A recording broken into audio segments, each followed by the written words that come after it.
எஸ்சின்னு தெரிந்து கொண்டு நீங்க அவங்கள தொட்டிருக்கீங்க, அது ஒரு குற்றம்னு சொல்றாரு. ஆனா 2வது சென்டென்ஸ்ல என்ன சொல்றாரு? எஸ்சிங்கிற உள்நோக்கத்தோட நீங்க மர்டர் பண்ணல, ஆகவே இது குற்றம் இல்லை. இப்படி ஒரு திஸ் இஸ் அப்சர்ட். ஒரு சமூகத்துல ஒரு எஸ்சி மெம்பருக்கும் அதுக்கு மேல இருக்க காஸ்ட் ஒரு நபருக்கும் உறவு முறை இருந்தா அது எப்படி பை கன்சென்ட்னு சொல்ல முடியும்? ஒரு சிறுமிய 14 வயசு பெண், அந்த அக்யூஸ்ட் மன்னியர் ஜாதி, இவங்க எஸ்சி. அப்ப அவங்க தெரிஞ்சு உணர்வு பூர்வமாக அந்த பையனுக்கு நான் உடலுறவு கொள்றேன்னு அந்த ஒரு சிறுமியால சொல்ல முடியுமா? ஆனா அவர் பை கன்சென்ட்னு சொல்றாரு, மற்ற அக்யூஸ்ட் எல்லாம் விடுவிச்சிடுறாரு. இந்த நீதிபதிகளுக்கெல்லாம் அப்பப்ப மார்க்சிஸ்ட் கட்சியில நீங்க ஒரு ட்ரைனிங் போங்கன்னு சொல்லலாம்னு நினைக்கிறேன். என்ன மாதிரி ஒரு கண்ணோட்டம் இருக்கணுங்கிறது, அவங்க அந்த குழு அறையில உட்காந்துட்டு வெறும் புத்தகத்தை படிச்சுட்டு அவங்க பதில் சொல்றதுல அர்த்தமே கிடையாது. தமிழ்நாடு தீண்டாமை ஒழிப்பு முன்னணி சார்பாக நடத்தும் அரியலூர் தலித் சிறுமி வழக்கில் நீதிக்காக போராடிய வழக்கறிஞர்களுக்கு பாராட்டு கூட்டம் நடந்து கொண்டிருக்கிறது. இந்த பாராட்டு கூட்டத்தில் என்னை பேச சொன்னார்கள். நான் அப்போ இந்த ஏற்கனவே சொன்னது போல தோழர் ராஜா கிளி அவர்கள், அவர்களுடைய குடும்பத்தினர்கள் என்னுடைய அலுவலகத்துக்கு போலீஸ் இந்த கேஸை சரியாக நடத்தவில்லை, ஆகவே சிபிசிஐடிக்கு மாற்ற வேண்டும் என்று பல முறை வந்தார்கள். அந்த வழக்கு போடப்பட்டிருந்தது. அதில் சில காலம் நான் ஆஜரானேன். அப்போலாம் அவங்கள பார்க்கும்போது எனக்கு என்ன பதில் சொல்றதுன்னே தெரியாது. இந்த மாதிரி ஒரு மகளை இழந்த ஒரு தாய், கம்ப்ளீட்லி ஒரு அன்ரெஸ்பான்சிவ், ஒரு insensitive courts, police department, state government, இந்த மாதிரி ஒரு சூழ்நிலையில ஒரு தடவையும் வழக்கு வரும், வாய்தா, ஒரு தடவையும் வழக்கு வரும், வாய்தா.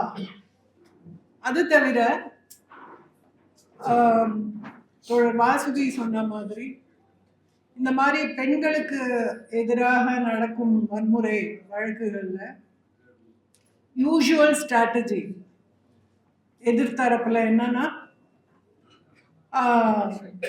இந்த பெண் தானாவே she invited the offense. இப்போ அது ஒரு ரொம்ப ஃபேமஸா இருக்கு. மேனேஜ்மெண்ட்ஸ்லாம் கூட, நான் ஒரு கேஸ் நடத்தினேன், வழக்கு தொழிலாளர்கள்லாம் மர்க்கரி பாய்சனை இன்ஹேல் பண்ணி நிறைய பேர் இறந்து போயிட்டாங்கன்னு. அதுக்கு மேனேஜ்மெண்ட் ஆர்குமெண்ட் என்னன்னா, அவங்களாவே காம்பன்சேஷன் கேட்கறதுக்காக மர்க்கரியை மொழிகிட்டாங்க அப்படின்னு. அது மாதிரிதான் இந்த வாதம். பெண்ணாவே இந்த மாதிரி ஒரு ஆஃபென்ஸை அவளுடைய நடத்தையினால இன்வைட் பண்ணிக்கிட்டாங்க. இது ஒரு ஸ்ட்ராட்டஜி. 2வது ஸ்ட்ராட்டஜி என்ன இருக்கும்னா, இந்த பெண்ணுடைய வழக்கை எதிர்க்கும் வழக்கறிஞர் இன்னொரு பெண்.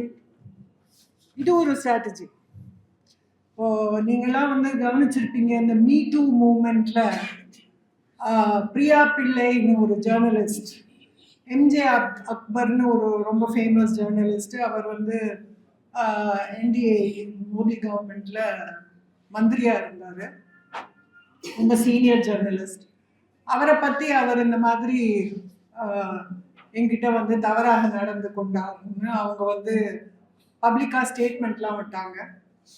அதுல இதில் ரெபேக்கா ஜான்னு ஒரு சீனியர் அட்வொகேட் டெல்லியில கோர்ட்ல அவங்களுக்கு ஆஜரானாங்க. எந்த கேஸ்ல? அவர் இங்க இந்த மாதிரி பேசி என் மேல டெஃபமேஷன், அவதூறு பரப்புறாங்க, அதை ப்ரிவென்ட் பண்ணணும், அதுக்காக அவங்கள தண்டனை விதிக்கணும் அப்படின்னு அவங்க கேஸ் போட்டாங்க. இப்ப பிரியா பிள்ளைக்கு அகெயின்ஸ்டா எம்ஜே அக்பருக்கு யாரு ஆஜரானாங்க? டெல்லியில இருக்கிற ஒரு பெரிய லா ஃபார்மோட ஒரு லீடிங் உமன் அட்வொகேட். ஸோ அந்த லேடிஸை வந்து அவங்களுக்கு அகெயின்ஸ்டா ஆஜராக வச்சு இந்த கேஸ்ல ஒண்ணுமே இல்லை அப்படின்னு பண்றது, அது ஒரு ஸ்ட்ராட்டஜி கவர்மெண்ட்ஸ் இந்த மேல் அக்யூஸ்ட் அவங்களோட ஒரு ஸ்ட்ராட்டஜி. அதே மாதிரி தான் இந்த கேஸ்லயும் ஸ்டேட் கவர்மெண்ட் சார்பில் எவ்வளவோ அட்வொகேட் சீனியர் அட்வொகேட்ஸ் இருக்காங்க கவர்மெண்ட் தரப்புல. ஆனா நர்மதா சம்பத்ங்கிற ஒரு அடிஷனல் அட்வொகேட் ஜெனரல், ஒரு உமன், அவங்க தான் ஆஜரானாங்க இந்த கேஸ்ல. இந்த மாதிரி சிபிசிஐடிக்கு மாற்றக்கூடாது, ஸ்டேட் போலீஸ் ரொம்ப அழகாக இந்த இன்வெஸ்டிகேஷனை ரொம்ப மும்முரமா பண்ணிட்டு இருக்காங்க, ஆகவே இந்த கேஸை வந்து நீங்க வந்து சிபிசிஐடிக்கு மாற்றக்கூடாதுன்னு அப்போஸ் பண்றதுக்கு அந்த நர்மதா சம்பத்ங்கிற ஒரு பெண் வழக்கறிஞர் தான் ஒரு தடவை ஆஜரானாங்க. பல முறை வந்து அவங்க ஆஜராகி வாய்தா கேட்டு அது பாட்டுக்கு தள்ளி போடப்பட்டு கொண்டே இருந்தது. அதுக்கப்புறம் என்னால் ஆஜராக முடியல. அப்புறம் NR இளங்கோன்னு senior advocate, DMK member, Rajya Sabha member, அவர் ஆஜரானார். நான் எதுக்காக இது சொல்றேன்னா, இந்த பாராட்டு விழா என்று சொல்லும்போது எனக்கு கொஞ்சம்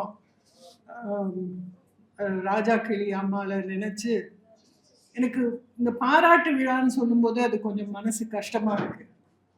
நம்ம என்னதை நம்ம வந்து கடைசியில எதுக்காக பாராட்டுறோம்?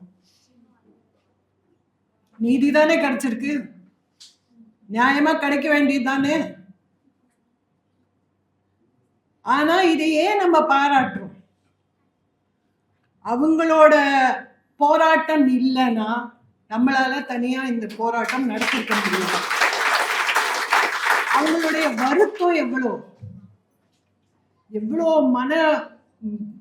மனசு புண்ணா இருக்கு அவங்களுக்கு. அந்த சமயத்துல நம்ம வந்து இதை பாராட்டுறதுக்கு நம்ம இது நியாயமா அப்படின்னு எனக்கு தோணுது. ஏன்னா இந்த வாச்சாத்தி வழக்கு முடிஞ்ச போது கூட வழக்கறிஞர்களுக்கு ஒரு பாராட்டு விழா நடத்தினாங்க. அப்போ நான் அதே ஒரு கேள்விதான் கேட்டேன். ஆனா நான் என்ன சொல்ல விரும்புறேன்னா, எனக்கு முன்னால நிறைய பேர் ரொம்ப எழுச்சி மிகு பேச்சாளர்கள்லாம் இருந்தாங்க. அவங்க பேசும்போது நான் என்ன நினைச்சேன்னா, இவங்க நமக்கு பதிலாக ஆஜராயிருந்தா கேஸ் ரொம்ப சீக்கிரம் முடிஞ்சிருக்குமேன்னு நினைச்சேன். கோர்ட்ல நீதிபதியும் கொஞ்சம் தூங்காம எழுந்து உட்காந்து சீக்கிரம் நம்ம கேஸ முடிக்கலாம்னு நினைச்சிருப்பாரு. ஆனா ஒரு பாயிண்ட் அதுல வெளியில என்ன வந்ததுன்னா, இந்த தீண்டாமை ஒழிப்பு முன்னணி, ஜனநாயக மாத சங்கம், இந்த போல ஆர்கனைசேஷன்ஸ், கட்டமைப்புகள், மார்க்சிஸ்ட் கம்யூனிஸ்ட் கட்சி, இவங்கெல்லாம் வந்து பல ரீதியான போராட்டங்கள் நடத்துறாங்க. அதுல இது ஒரு, இந்த மூமெண்ட்ல இது ஒரு கட்டம், இது ஒரு போராட்டத்தோட விளைவு, இது ஒரு நினைவு கூறும் ஒரு கட்டம். அந்த நினைவை வந்து நம்ம எல்லாம் ஷேர் பண்ணிக்க வேண்டியது ரொம்ப முக்கியம். ஏன்னா இதுல வந்து என்ன மாதிரி ஸ்ட்ராட்டஜிஸ், அதாவது நீங்க வந்து ஸ்தாபன ரீதியாக என்ன ஸ்ட்ராட்டஜி வகுத்தீங்க, நீங்க வந்து இந்த மாதிரி தோழர் அபிராமனை வந்து ஸ்பெஷல் பப்ளிக் ப்ராசிக்யூட்டரா அப்பாயிண்ட் பண்ண சொல்றது ஒரு ரொம்ப முக்கியமான ஒரு ஸ்ட்ராட்டஜி. அதே மாதிரி நீங்க வந்து தோழர் வாசுகி வந்து இந்த மாதிரி நந்தினியோட அம்மா வந்து அவங்கள சரியா வளர்க்கல அப்படின்னு சொல்றதுக்கு கவுண்டர் பண்றது, அது ஒரு ரொம்ப முக்கியமான சமூக ரீதியான ஒரு டயலாக். அந்த மாதிரி டயலாக்ஸ் நம்ம நடத்த வேண்டியது ரொம்ப முக்கியம். அது எல்லாமே வந்து இந்த மூமெண்ட்டை சேர்ந்தது. இந்த போராட்டத்துல வெறும் நாங்க வழக்கறிஞர்கள் மாத்திரம் கோர்ட்ல வந்து வாதாடி ஜெயிக்கிறது கிடையாது. தோழர் அபிராமனோட வேலை வந்து ரொம்ப முக்கியமான வேலை. ஆனா அதே சமயத்துல இந்த மாதிரி ஒரு போராட்டம் வந்து ஒரு நல்ல தீர்ப்பு கிடைக்கணும்னா பலவிதமான போராட்டங்கள் பல லெவல்ல நடத்த வேண்டியிருக்கு. அதுல ஒரு ஸ்ட்ராட்டஜியும் முக்கியம். அந்த ஸ்ட்ராட்டஜிய யாரெல்லாம் இந்த போராட்டத்துல பங்கு ஏற்றிருக்கிறாங்களோ அவங்கெல்லாம் வந்து பகிர்ந்து கொள்ளலன்னா, அப்ப வருங்கால தோழர்கள் என்னோட லா ஆஃபீஸ்லேயே நான் வந்து என்னோட ஜூனியர்ஸ்ட்டை நான் சொன்னேன், இந்த மாதிரி பாராட்ட விழான்னு நடத்துகிறாங்களே, எப்படி நம்ம அதை ஜஸ்டிஃபை பண்ண முடியும். பட் அவங்க சிம்பிளாக சொன்னாங்க, மேடம் இல்லை, நீங்கள் வந்து இதை ஷேர் பண்ணாதான் ஃபியூச்சர் லாயர்ஸ்க்கும் யங்கர் லாயர்ஸ்க்கும் அது ஒரு இன்ஸ்பிரேஷனாக இருக்கும் அப்படின்னு. ஸோ அந்த விதத்தில் நான் வந்து என்ன சொல்லுவேன், இதை இனிமே ஃபியூச்சரில் நீங்க பாராட்டு விழான்னு வைக்காம சமூக நினைவு கூறும் விழா, சமூக வெற்றி, இது ஒரு சமூக ரீதியான வெற்றி, இது வந்து இயக்க ரீதியான வெற்றி. தோழர் ராஜா கிளி வந்து இங்க உட்கார்ந்துருக்காங்க, அவங்களுடைய ஃபேமிலியோட துயரத்தை துடைக்கும் ஒரு ஒரு ஈவெண்ட் இது, அவ்வளவுதான். இது வந்து ஒரு இண்டிவிஜுவலோட வெற்றி கிடையாது. தோழர் அபிராமனோட கான்ட்ரிபியூஷன் ரொம்ப முக்கியம். ஏன்னா இந்த ஜட்ஜ்மெண்ட்டை நீங்கள் படிச்சிங்கன்னா, தோழர் வாசுகி சொன்னாங்க சமூகத்தில் எப்படி கண்ணோட்டங்கள் இருக்குன்னு.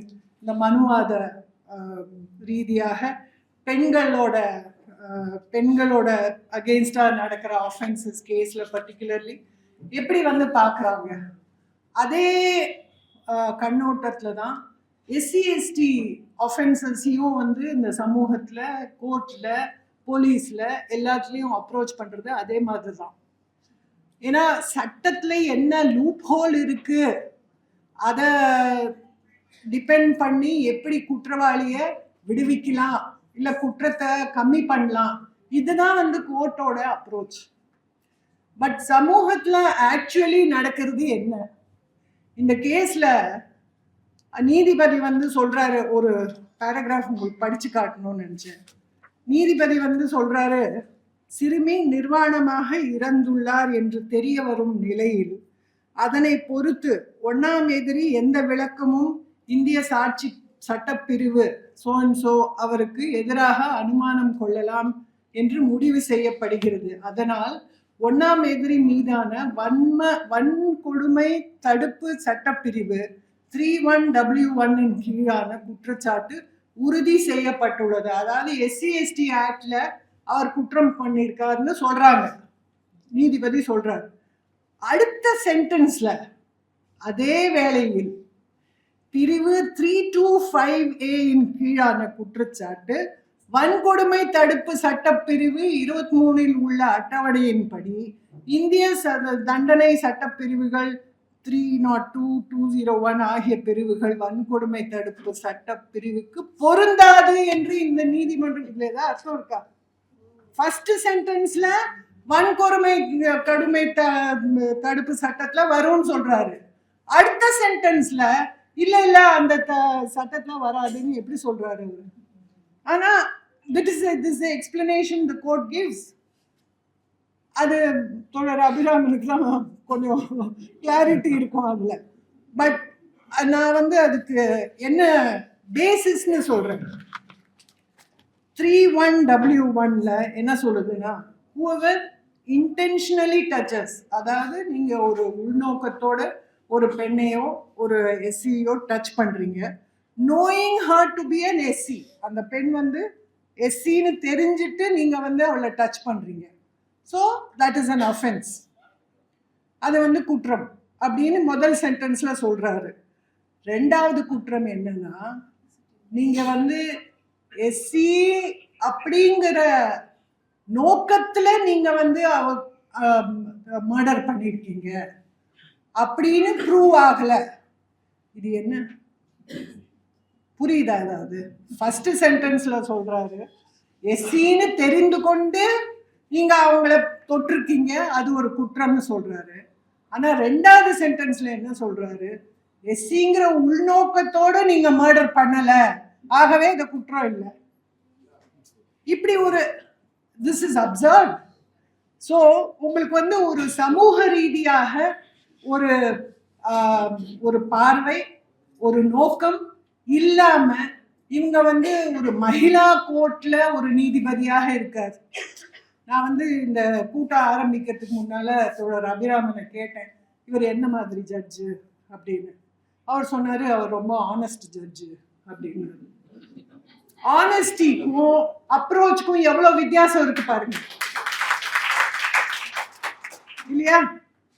உங்களுக்கு வந்து ஒரு சமூக பார்வையே இல்லாம ஒரு சமூகத்துல ஒரு எஸ்சி மெம்பருக்கும் அதுக்கு மேல இருக்க காஸ்ட் ஒரு நபருக்கும் உறவு முறை இருந்தா அது வந்து எப்படி பை கன்சென்ட்னு சொல்ல முடியும்? ஒரு சிறுமிய 14 வயசு பெண்,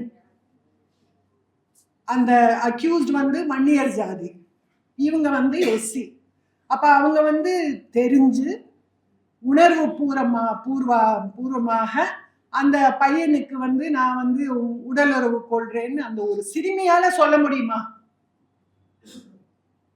ஆனா அவர் பை கன்சென்ட்னு சொல்றாரு, மற்ற அக்யூஸ்ட் எல்லாம் விடுவிச்சிடுறாரு. சோ இந்த நீதிபதிகளுக்கெல்லாம் வந்து அப்பப்ப மார்க்சிஸ்ட் கட்சியில நீங்க ஒரு ட்ரைனிங் போங்கன்னு சொல்லலாம்னு நினைக்கிறேன். என்ன மாதிரி ஒரு கண்ணோட்டம் இருக்கணுங்கிறது அவங்க வந்து அந்த குழு அறையில உட்காந்துட்டு வெறும் புத்தகத்தை படிச்சுட்டு அவங்க வந்து பதில் சொல்றதுல அர்த்தமே கிடையாது. வெளியில வந்து பாஜாத்தியில அந்த நீதிபதி அதான் சொல்றாரு. அவர் that's the first case 500 police officials and forest officials எல்லாருமே எஸ்சி எஸ்டி கேஸ்ல சட்டத்துல வன்முறை பண்ணியிருக்காங்க, எல்லாருமே அந்த ஆஃபென்ஸ் தான் பண்ணியிருக்காங்கன்னு நம்ம நாட்டிலேயே ஃபர்ஸ்ட் கேஸ் அந்த கேஸ்ல தான் அவர் சொல்லியிருக்காரு. ஏன்னு நீங்க சரியா விசாரிச்சீங்கன்னா the judge himself is an SC.